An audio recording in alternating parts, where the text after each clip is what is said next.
It didn't take long for the Trump White House to accuse senior officials who quit in solidarity with Dr. Susan Monarez at CDC to, accuse those people of being woke.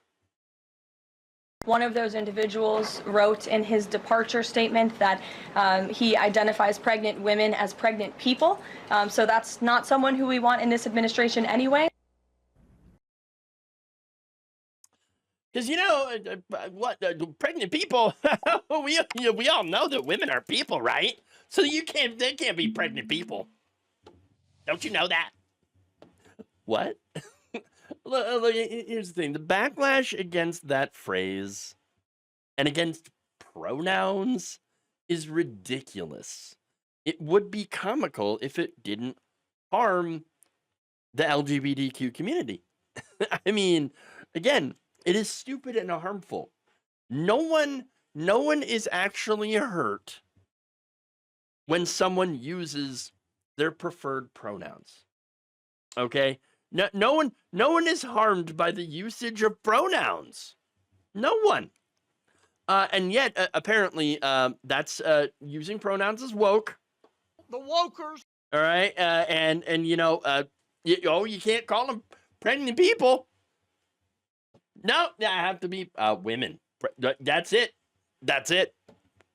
Oh, so you're policing words now. You're policing language. Are you sure you're the party of freedom, everybody? Are you sure? Are you sure? Now, anyway, Dr. Daskalakis, and I talked about him in a previous segment, had resigned along with several others, and they recently went on CNN. So you have Dr. Deb Houry and former CDC Deputy Director and Chief Medical Officer, that's Dr. Houry, and then, of course, Dr. Daniel Jernigan, who was the director of the National Center for Emerging and Zoonotic Infectious Diseases. Okay, they joined CNN to talk about their firing, and specifically, Dr. Daskalakis really pushed back against what Carolyn Leavitt had said, and I'm going to show you that. So I think that another important thing to ask the secretary is, has he been ever briefed by a CDC expert on anything, specifically measles, COVID-19, flu? I think that people should ask him that in that hearing. What would the answer to that be? So the answer is no. No one has ever briefed him on any of those issues that you just mentioned there, including measles, given the outbreak in the United States right now? He's getting information from somewhere. Yeah, he's getting information from somewhere, but that information is not coming from CDC experts. CDC is the preeminent public health organization, I'm going to say, in the world. And he's not taking us up on several offers to brief him on these very important topics. Why do you think that is? On the issue, I don't know the answer. Perhaps he has alternate experts that he may trust more than the experts at CDC that the rest of the world regards as the best scientists in the areas. But back to the question, I have for my entire career been an advocate for the LGBTQ community through my work in HIV, through my work in MPOX. I find it outrageous that this administration is trying to erase transgender people. I very specifically used the term pregnant people and very specifically added my pronouns at the end of my resignation letter to make the point that I am defying this terrible strategy at trying to erase people and not allowing them to express their identities. So I accept the note from the press secretary and counter that with, I don't care. Okay, I love that answer. I love the answer of, yeah, I did this on purpose, and yeah, I don't care what they have to say about it. Yeah, there it is. There you go. Now, there's a lot that he talked about in this, and I'm just going to go through some of the things that I thought was interesting. On the issue of RFK Jr., for example, right? And whether or not he's been listening to the CDC, this guy's like, no, he doesn't listen to us at all. He's not talking to us. The people there, the experts, and of course that's not really a surprise. I don't think I'm not sure what anybody expected here, that RFK Jr. was going to listen to experts. The man has made a career out of ignoring medical science. That's the reality of the situation, right? And speaking of like, okay, well, who does he talk to? He's got alternatives. I wouldn't call them experts, but he has alternative sources that he listens to on these things. And that's why, that's why he's made a lot of very questionable decisions. And not only that, but this is why measles cases are exploding all across the country, because he's not listening to the CDC, to actual experts. Why COVID continues to go up. I mean, it's not like COVID ever disappeared. It's still here. Just nobody talks about it. And he's about to pull COVID vaccines off the shelves. And not only that, but look, it's probably why the plague's coming back. Literally, cases of the Black Death are being confirmed in states across the country. Like, for example, there's one in California. Now, I know I talk about the Black Plague, right? It's not as deadly as it was before. I mean, because we have modern medical science. But that's kind of the problem here, okay? We have people in charge now that do not put their trust in science or the scientific method. They believe in crackpot wellness influencers. That's where they're getting their information, okay? And so, look, those are your experts now, okay? The people that told you to go and ingest colloidal silver, all right? Those are your experts that this guy is listening to. You know, maybe it's him, maybe it's the worm in his head. I don't know. But it's very, very concerning. Look, the question, though, is, do I trust Big Pharma?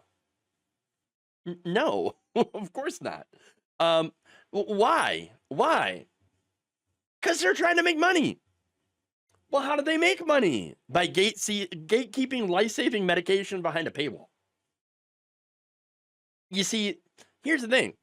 They make tons of money off of drugs that help with things like weight loss or, you know, cancer drugs or stuff that helps manage autoimmune diseases.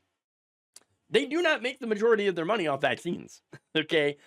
In fact, look, the COVID vaccine, for example, they don't nearly bring in as much money as those other drugs do. And so that right there, I mean, if they're in, since their entire, you know, profit motive is driven by these other drugs, then yeah, they're going to continue to push those other ones. Now, what does that have to do with the safety of vaccines?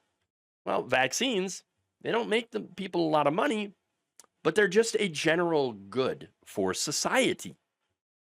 And so I trust the science behind the vaccines. I trust the science behind a lot of their drugs. I just don't trust the profit motive. I don't trust the greed motive of these giant corporations. That's the reality. Look, I used to think that maybe RFK Jr. shared in that belief of like, hey, you know, fighting against the greed model of these giant corporations and trying to rein them in. Has he done any of that? Has Trump done any of that? No, no. They've actually undone some of the Biden reforms to make it so that insulin, for example, was capped. The cost of insulin. And so now the cost of insulin is going back up because there's no more cap on it. That's not exactly helping people. That's not exactly making America healthy again. In fact, this guy's just been going in on conspiracy theories. That's it. That's the reality of the situation. And so, look, he's out there helping grifters push so-called miracle cures that at best do not work. They do nothing, or at worst, they hurt people. And so that's why it's important, okay, to push back, and why I'm glad that these people are pushing back and, yes, have resigned. Again, what they said, okay, and for example, Daskalakis in his resignation letter said, quote, their desire to please a political base will result in death and disability of vulnerable children and adults.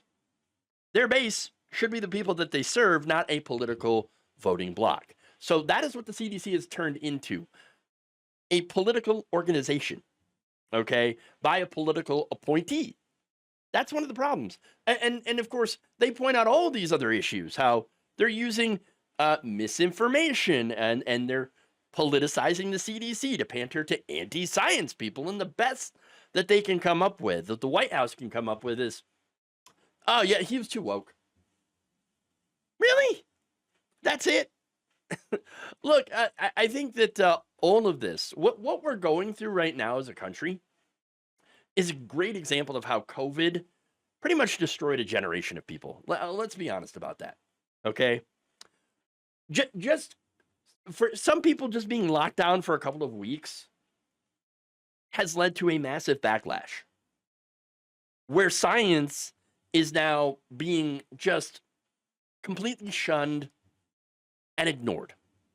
Okay, we are basically in what you could call a new dark age. I mean, that's what it feels like to me. Okay, we're in a new dark age where facts don't matter anymore.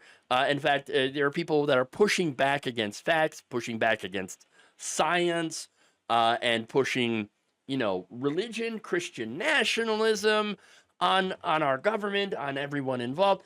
And so we are in the dark ages now, and it's going to take, well, I mean, I don't know what it's going to take to get us out of it, but I'm hoping that one of these days, real soon, we end up having a bit of a renaissance and an enlightenment to get us back to a society that once again embraces science and the scientific method.